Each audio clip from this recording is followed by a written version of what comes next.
I want to show you some Google search tools here that will help filter out any content that might not be reliable or up to date or relevant to your topic. And the first one is a really handy shortcut that I only learned about pretty recently, and it is a domain range search. So essentially what that means is, let's say that I'm researching climate change.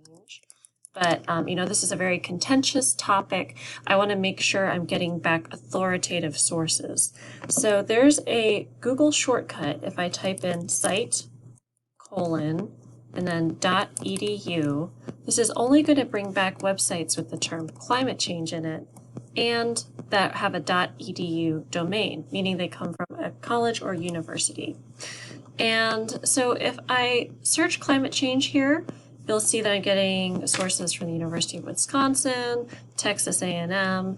So you could pretty safely say that most of these institutions are not going to be publishing pseudoscience, and you know that it'll be reputable. One quick note here, people get really thrown off by .org. So .org is usually associated with nonprofits. Nonprofits can be totally neutral, or they can be extremely partisan and advocating for a specific viewpoint. So if you do search .org, just make sure that you keep in mind that your results could be pretty biased. This probably feels obvious, but you can also type in .gov. You might get back some interesting research or statistics from government organizations that are studying and tracking climate change or whatever your topic is.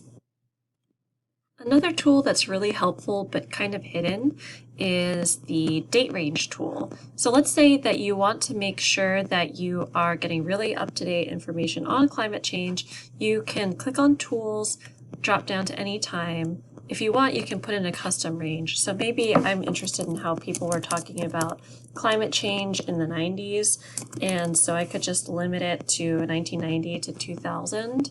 And you can get back some very interesting comments on the types of publications and language that people are using on your topic at a certain time period. One last thing that I want to mention. Some websites that can be kind of dodgy are really good at disguising themselves to look really professional and to look legitimate.